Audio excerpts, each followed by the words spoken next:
Halo semua. Belakangan ini, marak perdebatan di kalangan umat Islam tentang para habaib. Salah satu pemicunya adalah kontroversi kelakuan Habib Bahar Smith. Pendapat di kalangan umat Islam saat ini terbagi menjadi dua kelompok. Saya menyebutnya, kelompok penggemar Habib, atau fans Habib, dan kelompok yang tidak suka dengan Habib, atau anti-Habib. Saya sendiri pernah ditanya oleh penonton Muslim, benarkah para habaib itu adalah keturunan Nabi? Dan isu yang kencang beredar di kalangan Muslim sekarang ini, adalah para habaib itu bukan hanya bukan keturunan Nabi, tetapi juga adalah antek-antek penjajah Belanda. Jadi, pada video ini kita akan membahas tentang dua hal. Apakah para habaib itu benar-benar adalah keturunan Nabi? Dan apakah benar para habaib itu adalah antek-antek penjajah Belanda? Kita akan mendengar pendapat dari kedua kelompok tersebut secara netral, lalu mengambil kesimpulan dari fakta yang diberikan oleh kedua belah pihak.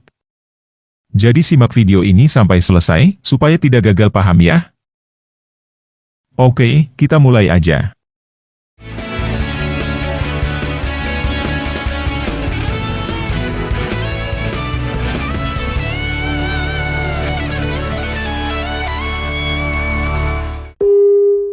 Nah, pertama kita dengar dulu pendapat dari kelompok anti-Habib yang melontarkan tuduhan. Sumber yang akan kita baca berasal dari situs menaramadinah.com. Judulnya, mulai ramai menolak disebut Habib, diposting pada tanggal 30 Mei 2023. Oleh Rijalul Aswaja NU. Kini mulai banyak keturunan Nabi SAW, terutama dari jalur Wali Songo, yang menolak disebut Habib. Ini terjadi sejak pertama, diungkapkannya hasil penelitian KH Imaduddin Al-Bantani, yang menjelaskan bahwa keluarga Alawiyin tidak tersambung ke Nabi Muhammad SAW. Kedua, pernyataan tegas Nakobah Ansab Aulia Tis'ah, atau NAAT, yaitu lembaga pencatat nasab Wali Songo, bahwa Bahar bin Smith telah melakukan fitnah. Dan NAAT tidak memerlukan pengakuan nasab, sebagai keturunan Nabi Muhammad SAW dari Rabithah Alawiyah. NAAT punya catatan sendiri, yang lebih terjaga dan ilmiah. Sekarang, tambah banyak yang mencoba mengupas penelitian Kiai Imaduddin Al-Bantani, dengan penjelasan yang sangat sederhana, dan mudah dipahami.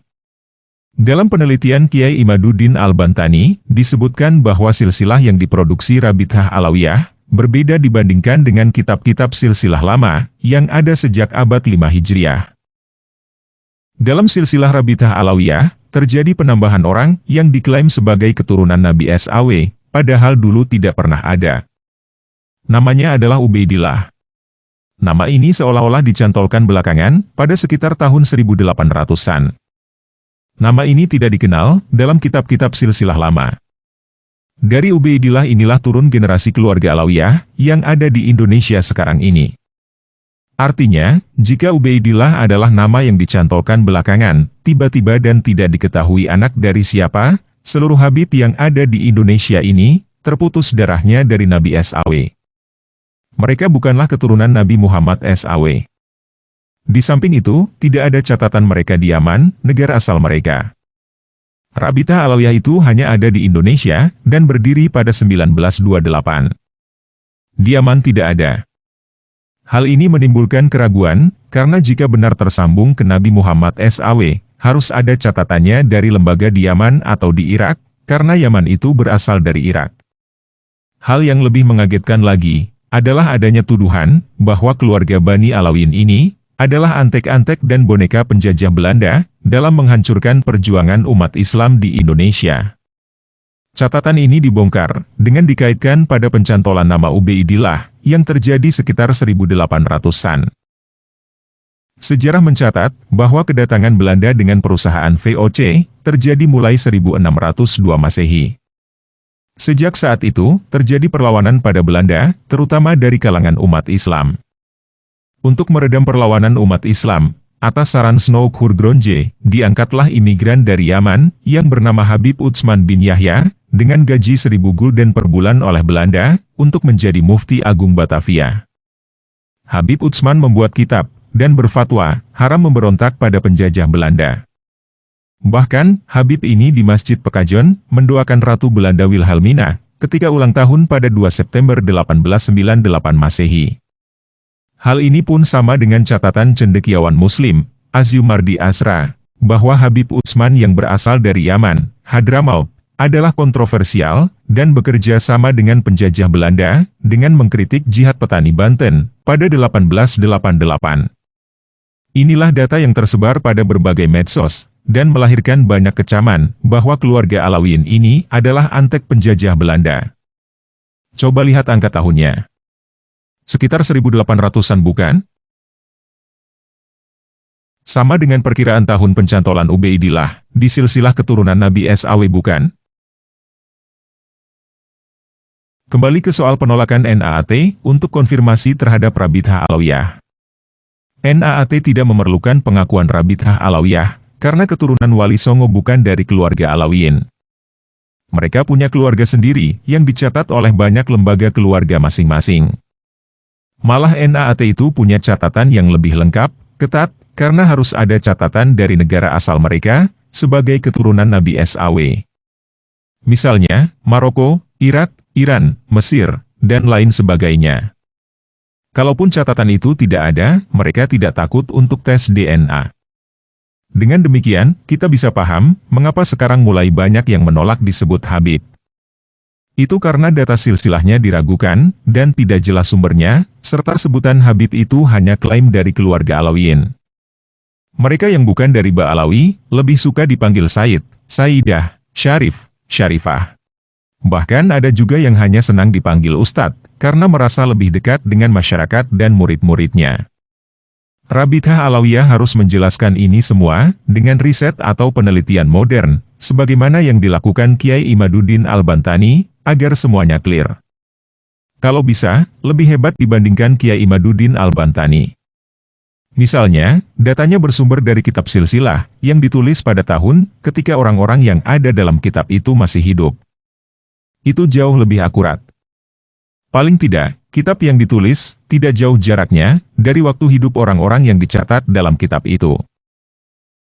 Kalau kita semua mencintai Nabi Muhammad SAW, dan berharap berlimpahnya rahmat bagi umat Muhammad SAW, buka data yang benar, berdebat yang akademis, agar semuanya menjadi lurus. Hasil penelitian, hanya bisa dibantah atau digugat, oleh penelitian lain yang lebih akurat. Memang banyak sekarang dari pendukung Rabithah Alawiyah, yang menjawab balik Kiai Imaduddin Al-Bantani. Tetapi isinya cuma bantahan-bantahan murahan, yang kalau enggak marah-marah, cengengesan, atau hal bodoh lainnya. Kalau dijawab dengan hal seperti itu, atau sekedar podcast, mau ribuan tayangan pun, nilainya hanya 0. Omong kosong. Bikin satu saja penelitian seperti Kiai Imaduddin Al-Bantani. Itu sangat jauh lebih bermakna, dan penuh ilmu pengetahuan. Itu namanya cerdas. Malu dong sama Nabi Muhammad SAW, yang fathonah, cerdas. Saya dukung penuh Rabithah Alawiyah, untuk melakukan penelitian. Kalau tidak, penelitian Kiai Imaduddin Al-Bantani adalah kebenaran, sebelum ada penelitian lain yang menjatuhkannya. Begitu cara kerja ilmu pengetahuan. Buka dengan jujur, apalagi soal sejarah. Jika sejarah keluarga imigran Yaman, kerjasama dengan Belanda, akui saja. Tinggal kita bekerja sama, di negara Indonesia yang telah merdeka ini. Kalau tidak dijelaskan, ini bakal menjadi bola liar, karena menganggap bahwa Wali Songo tidak punya keturunan. Padahal, keturunan Wali Songo itu menyembunyikan dirinya, supaya tidak ditangkap penjajah Belanda. Itulah salah satu alasan, kenapa keturunan Wali Songo yang juga keturunan Nabi SAW, tidak pernah koar-koar soal nasabnya. Mereka semuanya adalah pejuang, pemberontak, prajurit yang melawan penjajahan. Jangan sampai ada pikiran di masyarakat kita, bahwa ketika keturunan Wali Songo sedang berperang, keluarga Yaman malah enak-enak kerja sama dengan Belanda, untuk meredam perjuangan keturunan Wali Songo. Itu sangat berbahaya. Satu lagi yang mesti dicatat. Jangan takut tes DNA, untuk meyakinkan nasab, kalau memang keturunan Nabi SAW. Reporter Najwa Shihab, anak dari Quraisy Shihab, berani untuk melakukan tes DNA. Hasilnya, mengagetkan. Hasil dari tes DNA menunjukkan, bahwa komposisi DNA Najwa Shihab, jangankan mendekati DNA Nabi Muhammad SAW. Dekat ke gen Arab saja tidak. Hanya 3,48% untuk Middle Eastern. Malah, komposisi Najwa Shihab lebih dekat ke gen India. 48,54% untuk South Asian. Itu yang ada di Kompas.com. Hasil ilmu pengetahuan. Baik Najwa Shihab, maupun ayahnya, Quraisy Shihab, tenang-tenang saja. Tidak ada masalah. Dari dulu juga tidak mau disebut Habib. Biasa saja. Mereka adalah orang-orang cerdas, yang terbuka pikirannya. Saya sangat menghormati Quraisy Shihab, karena ceramahnya padat ilmu, dan menulis tafsir Al-Misbah. Tak akan berkurang rasa hormat saya, dan para penuntut ilmu, kepada Quraisy Shihab, hanya karena hasil tes DNA. Demikian pula para pengagum, pengikut, pendukung, atau umat Habib Lutfi bin Yahya, Habib Hussein Ba'agil, Habib Zain Assegaf, Habib Jindan, Habib Hussein Jafar, dan Habib-Habib lainnya, tidak akan berkurang rasa hormat mereka. Rasa hormat itu berasal dari manfaat yang dirasakan, ilmu yang bertambah, masalah yang terpecahkan, ketentraman dan ketenangan yang terasa, keamanan yang terjamin agar NKRI tetap utuh, kehidupan yang harmonis, dan lain sebagainya. Hiruk-pikuk soal perhabiban ini terus terjadi, karena memang merupakan akibat hiruk-pikuk yang mereka lakukan sendiri pada waktu yang lalu. Tenang. Selesaikan dengan baik, gunakan ilmu pengetahuan, karena Allah SWT telah melengkapi kita dengan akal, untuk menjadi penengah dalam kehidupan beragama. Nah, sekarang kita mendengarkan pendapat bantahan, dari kelompok fans Habib. Sumber yang kita baca, berasal dari situs hidayatullah.com. Judulnya, Sadah Ba'alawi, dan Pemerintah Kolonial Belanda di Indonesia. Diposting pada tanggal 26 Juni 2023. Oleh Alwi Alatas. Dalam beberapa waktu belakangan ini, terjadi perdebatan sengit di media sosial, berkenaan dengan nasab kaum Ba'alawi, serta hubungannya dengan pemerintah kolonial Hindia Belanda. Kaum Ba'alawi di Indonesia, memiliki asal-usul dari Hadramaut Yaman.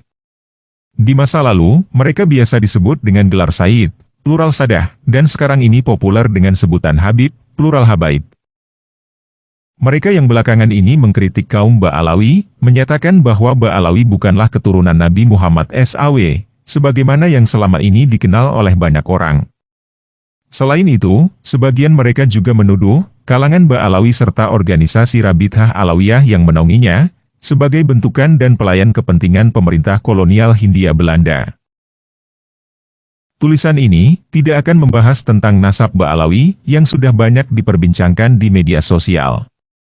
Fokus tulisan ini adalah tentang hubungan di antara kaum Ba'alawi dan pemerintah kolonial Belanda, serta meluruskan beberapa tudingan yang beredar di tengah masyarakat terkait dengan hal ini. Ada beberapa isu yang akan didiskusikan di sini yang satu sama lain saling berkaitan.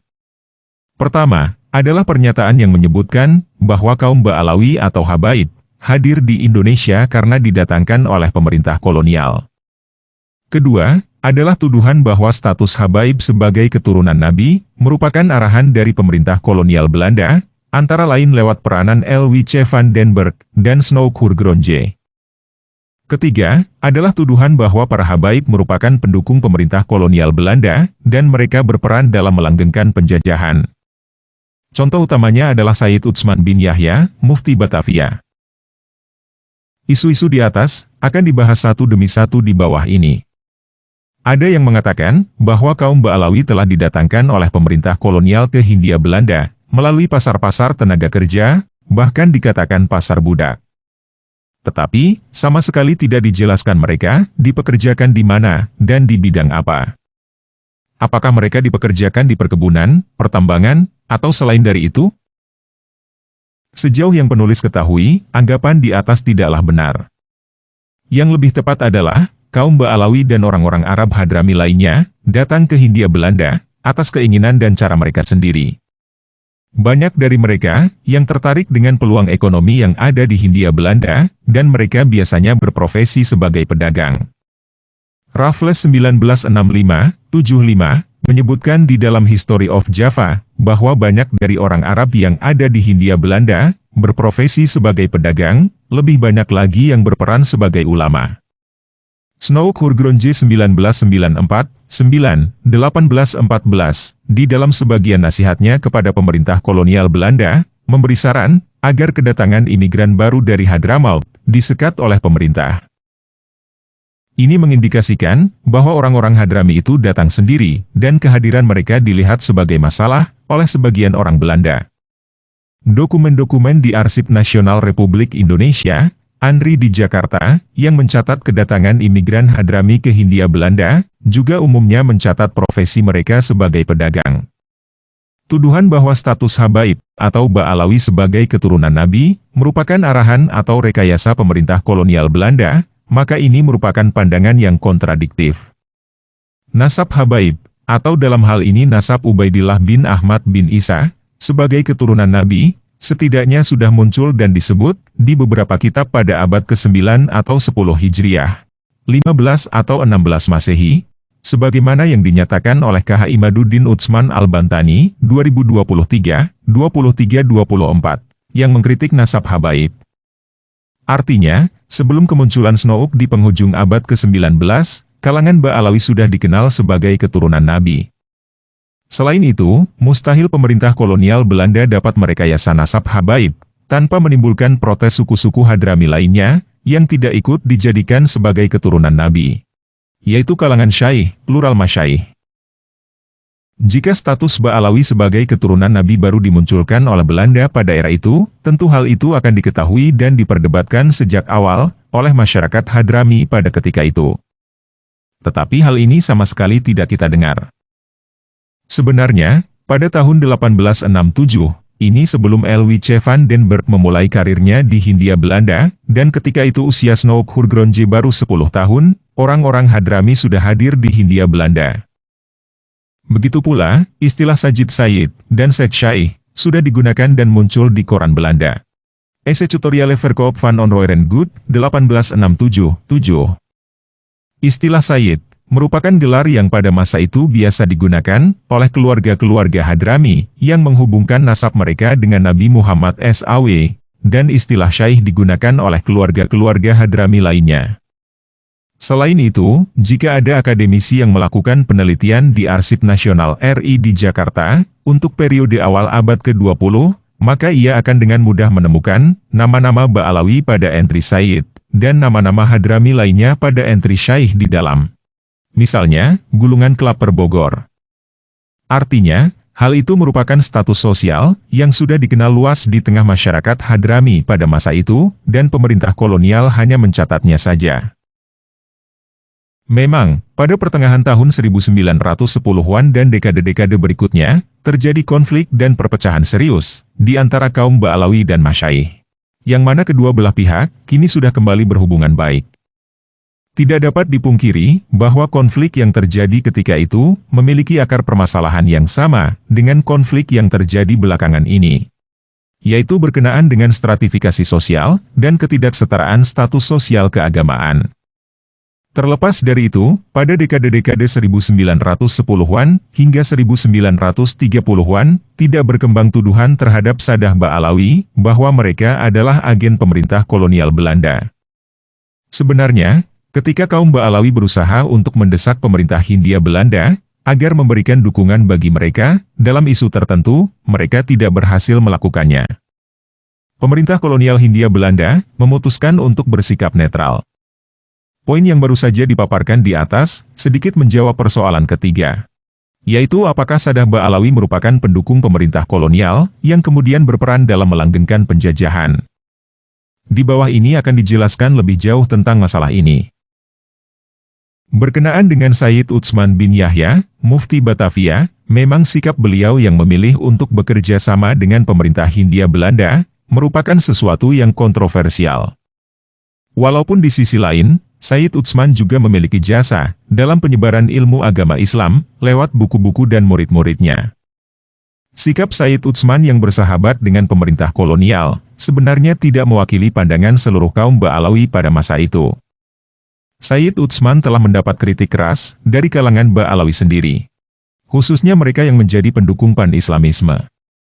Tersebarnya gagasan pan-Islamisme di akhir abad ke-19 telah membuat hubungan di antara sebagian Sadah Ba'alawi serta Masyaikh dengan pemerintah kolonial Belanda menjadi cenderung berseberangan. Orang-orang Belanda sendiri umumnya memiliki prasangka buruk dan ketidaksukaan terhadap orang-orang Arab. K. A. Steenbrink, 1989, 19, di dalam kata pengantar buku Van den Berg, Hadramaut dan Koloni Arab di Nusantara, menuliskan betapa banyak orang Eropa takut berlebih-lebihan terhadap semua orang yang memakai surban, atau yang melaksanakan dengan taat ibadah agamanya. Rasa takut ini sering dipupuk oleh tulisan kuasi ilmiah dalam surat kabar dan majalah populer. Rasa takut ini kadang dimanfaatkan oleh pejabat lokal tertentu dengan melemparkan tuduhan fanatisme beragama kepada orang Arab tertentu yang tidak disukainya agar ia diusir. Laporan tahunan pemerintah kolonial, Colonial Verslag, pada tahun 1882, juga pernah melaporkan rencana pemberontakan di Palembang, dengan bantuan seluruh masyarakat Arab di tempat itu. Tetapi hal ini tidak pernah terbukti. Steenbrink, 1989, 17. Pada akhir abad ke-19, orang-orang Arab pan-Islamis sering menyerang pemerintah kolonial Belanda lewat tulisan-tulisan mereka di media-media Timur Tengah. Ini membuat pemerintah kolonial jengkel karena citra buruk yang telah ditimbulkan oleh tulisan-tulisan itu. Bukan hanya lewat tulisan, ada pula upaya yang dilakukan lewat kunjungan ke Turki. Snow Kurgronje 1994, 1772 menulis, di salah satu suratnya, yang bertanggal 24 Desember 19, kepada pemerintah kolonial. Salah seorang di antara mereka telah berangkat ke Liverpool dengan kapal yang sama yang dipakai oleh Amin B., duta Turki. Liverpool adalah tempat kediaman Kyamil B. sekarang. Dari sana orang itu terus ke Konstantinopel, di mana ia akan berusaha sekuat-kuatnya untuk membenarkan pendapat-pendapat yang tidak baik tentang pemerintahan Hindia Belanda di kalangan orang-orang yang berpengaruh di Konstantinopel. Kehadiran orang tersebut di Konstantinopel pantas dianjurkan agar diketahui oleh duta Belanda di sana. Orang itu bernama Said Taha al-Haddad. Dialah yang terutama melawan Said Utsman, karena ia, Said Utsman, telah membacakan doa pada kesempatan penobatan Sri Baginda Ratu, dan pada setiap kesempatan yang ada, Said Taha menyatakan perasaan pan-Islamnya. Banyak di antara orang Arab di sini mengharapkan hasil yang baik dari usaha-usahanya Said Taha demi keperluan persamaan hak dengan orang Eropa. Maka mereka memang telah memberikan sumbangan uang untuk membayar ongkos perjalanan Said Taha tersebut. Orang-orang Arab Hadrami di Hindia Belanda, termasuk kalangan Ba'alawi, tidak menyukai stratifikasi sosial yang dibuat oleh pemerintah kolonial. Ini terlepas dari kenyataan bahwa mereka berada di posisi kedua dalam stratifikasi kolonial tersebut. Masih lebih tinggi daripada masyarakat pribumi, dan terlepas dari ironi bahwa mereka sendiri mempertahankan stratifikasi sosial yang ada di internal komunitas Arab Hadrami. Bagaimanapun, mereka merasakan ketidakadilan, serta kebijakan kolonial yang diskriminatif, dan karenanya menuntut emansipasi. Sebagian orang Belanda memiliki kecurigaan yang sangat besar terhadap gerakan pan-Islamisme. Bahwa pada akhirnya, gerakan itu hendak menyingkirkan orang-orang Eropa dari Hindia Belanda. Mengutip tulisan W. E. Asbek Bruce, tahun 1897 tentang pan-Islam, bahwa tujuan jangka pendek, gerakan pan-Islam di Betawi, adalah mendapatkan persamaan status Gleichstelling untuk orang Arab, dan kemudian untuk semua orang Islam dengan orang Eropa. Atau lebih tepat, untuk menghapuskan perbedaan-perbedaan status sekarang ini dalam peradilan hak dan kewajiban di antara orang Eropa, Timur Asing, dan pribumi. Jika tujuan ini sudah tercapai, maka menurut pendapat para pengikut pan-Islam, orang-orang Islam tidak sukar lagi untuk mendapat kedudukan yang lebih daripada orang Eropa, dan kemudian memojokkan mereka sama sekali. Serangan maklumat, majalah Turki, mempersiapkan pengusiran orang Belanda dari Hindia Timur Ostindi. Al-Ghadri, 1988-8081.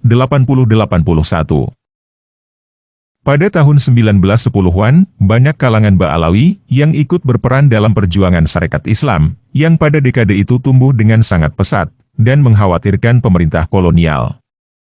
Hanya saja, pada akhir tahun 1910-an, dan awal 1920-an, terjadi banyak perubahan. Turki Utsmani, yang menjadi tumpuan harapan kaum pan-Islam semakin mundur, dan akhirnya runtuh. Berlaku konflik di antara Sadah Ba'alawi dan kalangan masyaikh, dan muncul ideologi komunisme, yang memecah Sarekat Islam, serta ideologi nasionalisme yang berkompetisi dengan Islam sebagai platform perjuangan. Pada masa-masa berikutnya, Saddah Ba'alawi sepenuhnya beralih ke perjuangan sosial keagamaan dan tidak lagi bersentuhan dengan politik. Demikianlah keadaannya ketika Rabithah Alawiyah didirikan pada tahun 1928, sehingga aktivitas mereka dapat dikatakan sunyi dari hiruk-pikuk pergerakan kemerdekaan. Kendati demikian, Saddah Ba'alawi berbaur dengan masyarakat lokal lewat kegiatan-kegiatan keagamaan. Misalnya lewat perayaan Maulid yang dipimpin oleh Habib Ali bin Abdul Rahman Al-Habsyi. Kegiatan ini diselenggarakan oleh Rabithah Alawiyah setiap tahunnya di Batavia dan dihadiri oleh ribuan orang dari berbagai kota. Alatas, 2021-81. Adapun di bidang pergerakan kemerdekaan, sekumpulan anak muda Hadrami dari kalangan masyaikh dan sayyid membentuk Persatuan atau Partai Arab Indonesia, PAI. Lewat lembaga ini, mereka bergabung dengan organisasi pergerakan lainnya dalam memperjuangkan kemerdekaan Indonesia. Secara perorangan, sebagian Ba'alawi ikut melibatkan diri dalam perjuangan mencapai dan mempertahankan kemerdekaan. Bahkan ada sekumpulan orang Arab yang dipimpin oleh Muhammad Asad bin Syahab mendirikan sebuah kantor berita Arab, Arabian Press Board atau APB, di awal kemerdekaan Indonesia. Atau tepatnya pada 2 September 1945. Salam, 1986-89. Dalam pemberitaannya, APB menunjukkan keberpihakan kepada pemerintah RI. Dan karenanya, kantor APB pernah digerebek, dan dokumen-dokumennya disita oleh militer Belanda di era revolusi. Penjelasan tentang APB pernah penulis sampaikan, Alatas 2020, di media online Hidayatullah. Lihat orang-orang Arab Indonesia dalam arus pergerakan nasional dan kemerdekaan. Penulis juga mengetahui bahwa ada dari kalangan Ba'alawi yang menyertai perang kemerdekaan dan kemudian terdaftar sebagai veteran pejuang kemerdekaan Republik Indonesia. Tentu saja, ini tidak bermakna bahwa kalangan Ba'alawi selalunya baik. Dari kalangan ini banyak bermunculan ulama besar dan orang-orang soleh. Tetapi ada juga Ba'alawi yang terlibat dalam hal-hal yang tidak baik. Mereka manusia yang tidak maksum. Karenanya, penting bagi kalangan Ba'alawi, atau siapapun dari kaum muslimin, untuk selalu memperbaiki diri, dan tidak memandang diri mereka lebih tinggi dari yang lainnya. Selain itu, sebaiknya dihindari sikap mengungkit, dan membesar-besarkan nasab. Masyarakat pada dasarnya tidak suka dibeda-bedakan. Kejarlah ilmu, indahkanlah adab, dan perbanyaklah amal soleh. Insya Allah, rasa segan dan cinta akan datang dengan sendirinya, tanpa perlu diminta dan dituntut. Wallahu alam. Penulis adalah staf pengajar di bidang sejarah dan peradaban pada International Islamic University Malaysia, IIUM. Nah, kita sudah baca argumentasi dari pihak anti-Habib dan pihak fans Habib. Untuk melengkapi pengetahuan kita, sekarang kita baca artikel dari situs harapanrakyat.com. Judulnya, Kapiten Arab di Indonesia, Mandor Asing yang Disegani Belanda. Diposting pada tanggal 23 November 2022. Kapiten Arab di Indonesia, dulu Hindia Belanda, merupakan pejabat kolonial dari golongan timur asing. Tugas Kapiten Arab menjadi pengawas, sekaligus pendorong golongan Hadramaut untuk melaksanakan kebijakan kolonial Belanda. Sebagian pribumi menyebutnya dengan istilah Mandor Arab. Kedudukan mereka lebih tinggi dari pribumi, sebab Belanda segan dan hormat kepada Kapiten Arab. Kapiten Arab adalah golongan komunitas asing dari Hadramaut. Pemerintah kolonial Belanda mengangkat mereka menjadi seorang mandor. Tugasnya memeriksa dan menjaga hubungan sosial masyarakat pribumi dengan komunitas Arab agar selalu baik. Selain itu, pemerintah kolonial juga mengangkat Kapiten Arab untuk menjaga hubungan mereka tetap baik dengan orang-orang Eropa. Dalam berbagai catatan sejarah kolonial, Kapiten Arab yang paling eksis dan terkenal disegani oleh Belanda berasal dari beberapa daerah di Jawa. Antara lain Kapiten Arab di Batavia, Tegal, Pekalongan, Semarang, hingga ke Madura dan Jawa Timur. Sejarah awal munculnya Kapiten Arab di Indonesia. Munculnya Kapiten Arab tak terlepas dari kedatangan orang-orang Hadramaut yang berangkat dari Gujarat ke Nusantara sejak abad ke-13 Masehi. Sebagian sejarawan berpendapat kedatangan mereka seiring dengan menyebar luasnya pengaruh Islam di tanah Jawa. Sebelumnya, bangsa Tionghoa terlebih dahulu mendiami wilayah Hindia Belanda, jauh sebelum bangsa Eropa dan bangsa Arab datang. Pada masa pemerintahan kolonial Hindia Belanda, bangsa-bangsa asing seperti Arab memiliki kepentingan khusus dengan pemerintah kolonial. Oleh sebab itu, orang Belanda butuh perwakilan Arab yang fasih dan paham akan tujuan dari kepentingan mereka. Seperti menyebarluaskan informasi dan ketertiban, guna memelihara peraturan khusus bagi bangsa-bangsa Arab yang ada di Hindia Belanda. Maka dari itu, pemerintah kolonial memisahkan sebagian orang Arab yang dianggap loyal dengan pemerintah saat itu. Mereka mendapatkan jabatan tinggi, semacam opsir atau pegawai pemerintah khusus, yang mengurus kepentingan golongan mereka di Hindia Belanda. Adapun orang yang terpilih itu, kemudian mendapat sebutan Kapiten Arab. Kapiten Arab biasanya mempunyai rumah dan tanah yang luas. Mereka tinggal di sebuah perkampungan Arab bernama Pekojan. Menurut catatan Alwi Shahab, dalam buku berjudul Saudagar Baghdad dari Betawi, 2004, kedatangan mereka di pemukiman Arab Pekojan diketahui sejak awal abad ke-18 Masehi. Tepatnya pada tahun 1844. Hal ini tercermin dari lahirnya Kapiten Arab di berbagai pekojan yang ada di Jawa. Bahkan catatan Belanda menyebut, sebagian Kapiten Arab ada yang dihormati Belanda. Antara lain di daerah Batavia atau Jakarta, dan Pekalongan Jawa Tengah. Memisahkan komunitas Arab dari penduduk asli. Berdasarkan 3 hukum konstitusi, dalam kebijakan kolonial Hindia Belanda, terdapat 3 golongan ras, yang dibedakan berdasarkan kelas sosial berikut. Kelas paling atas golongan Eropa, kelas 2 Timur Asing, Arab, Tionghoa, India, dan seterusnya, dan yang terakhir golongan Inlanders, pribumi asli. Kebijakan ini yang mengakibatkan 3 golongan di atas ini berjauhan. Bahkan komunitas Arab di Hindia Belanda memisahkan diri dari lingkungan pribumi. Selain akibat 3 kelas sosial yang berlawanan, tujuan pemisahan bangsa Arab dengan pribumi di Hindia Belanda juga karena pengawasan kolonial terhadap orang Islam dari Hadramaut. Pemerintah kolonial berupaya memeriksa seluruh jumlah imigran dari sana, supaya tidak mengakibatkan kekacauan dan mempengaruhi pribumi memberontak. Namun, Belanda memperhalus tujuan tersebut, supaya tidak menyinggung komunitas Arab. Pemerintah kolonial mengaku memisahkan komunitas Arab dari penduduk asli pribumi, agar budaya mereka tidak terganggu oleh adat dan tradisi pribumi yang masih mengutamakan hal-hal yang mistik. Pemerintah kolonial juga memperhalus tujuan itu, dengan cara mengangkat perwakilan komunitas Arab menjadi pegawai pemerintah, yakni Kapiten Arab. Kapiten Arab juga dipilih tidak sembarangan.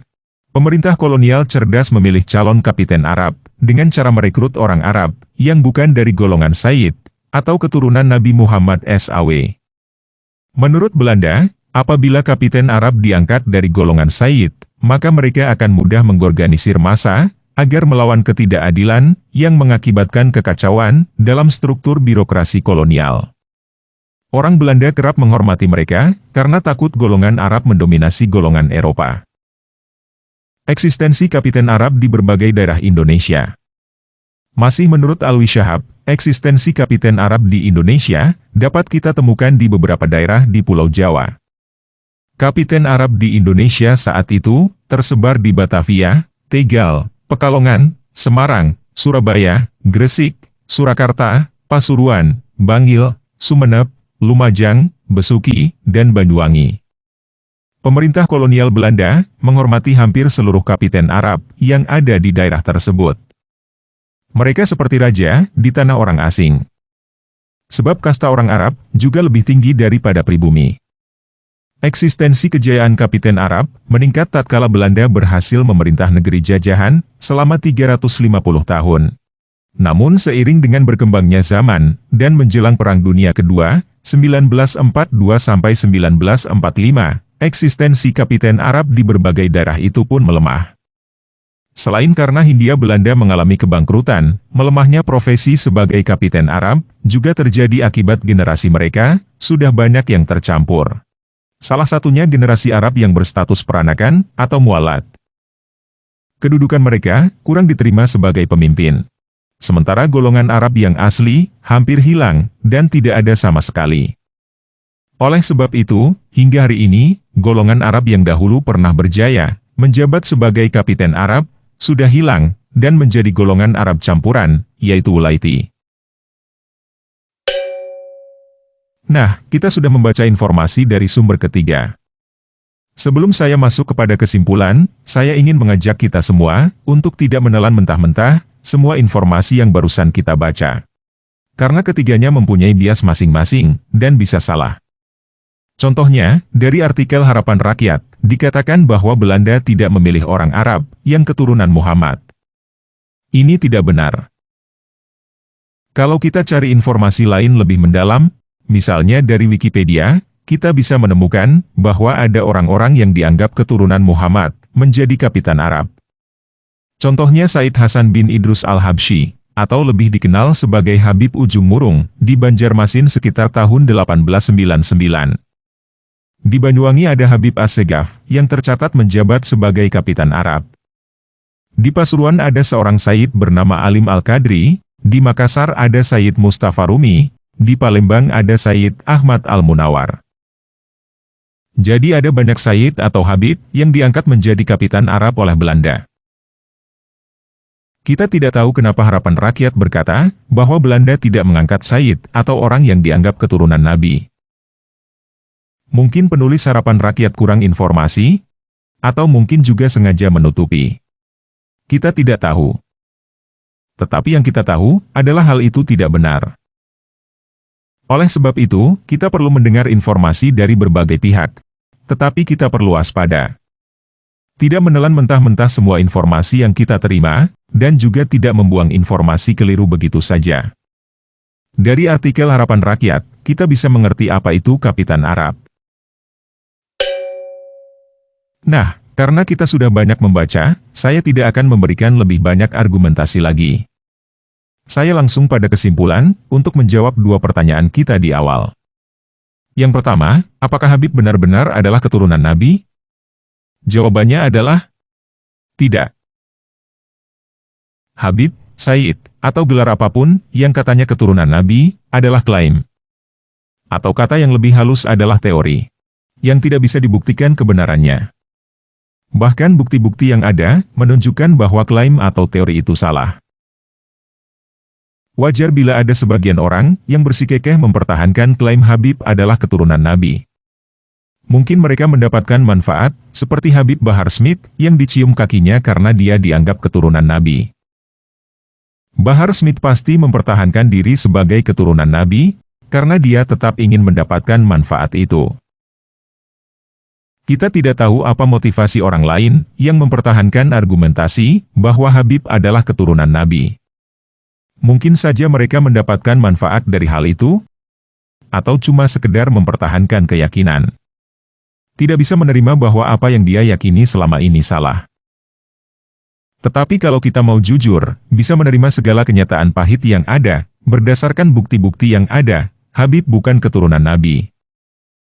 Kita tidak perlu memaksa Bahar Smith, atau orang-orang yang punya kepentingan dengan gelar Habib, untuk mengakui bahwa Habib bukan keturunan Nabi. Karena mereka tidak akan mau mengakuinya, walaupun mereka tahu bahwa Habib bukan keturunan Nabi. Jadi, kita tidak perlu memaksa semua orang supaya setuju bahwa Habib bukan keturunan Nabi. Yang perlu kita lakukan, hanya memberikan edukasi bahwa sebenarnya Habib bukan keturunan Nabi. Nah, pertanyaan berikutnya, apakah Habib adalah antek-antek Belanda? Sebelum menjawab pertanyaan ini, saya berharap teman-teman buang dulu pola pikir buta warna. Buang dulu pola pikir hitam putih, yang cuma ada jawaban iya atau tidak. Sebuah gelas yang setengah penuh, bisa dikatakan setengah kosong. Jangan paksakan gelas yang setengah penuh, harus berarti penuh atau kosong. Apakah ada Habib, atau orang-orang yang dianggap keturunan Nabi, menjadi antek-antek Belanda? Jawabannya adalah iya. Ada. Bahkan banyak. Apakah semua Habib adalah antek-antek Belanda? Jawabannya adalah tidak. Kita tidak bisa menggeneralisir, karena ada banyak Habib yang jadi antek Belanda, berarti semua Habib adalah antek Belanda. Kita juga tidak bisa menggeneralisir, karena ada Habib-Habib yang tidak jadi antek Belanda, berarti Habib bukan antek Belanda. Lebih baik kita melihat kenyataan yang ada, apa adanya. Ada Habib yang merupakan antek Belanda, dan ada Habib yang bukan antek Belanda. Itu adalah kenyataan. Semua masalah ini muncul, karena ada ajaran, yang mengajarkan bahwa keturunan Nabi harus diperlakukan istimewa. Ini adalah ajaran yang keliru. Yang benar adalah, kita harus memperlakukan semua orang istimewa. Entah keturunan Nabi, keturunan Arab, keturunan China, bahkan keturunan penjahat, kita harus memperlakukan orang, sebagai orang. Kita tidak bisa menggeneralisir suatu kelompok tertentu, karena apa yang dilakukan oleh sebagian orang di dalam kelompok itu. Oleh karena itu, agama yang mengajarkan untuk menggeneralisir orang, agama yang menggeneralisir orang Yahudi begini, orang Nasrani begitu, adalah agama sesat, yang harus ditinggalkan. Oke, sekian video kali ini, Yesus Kristus memberkati.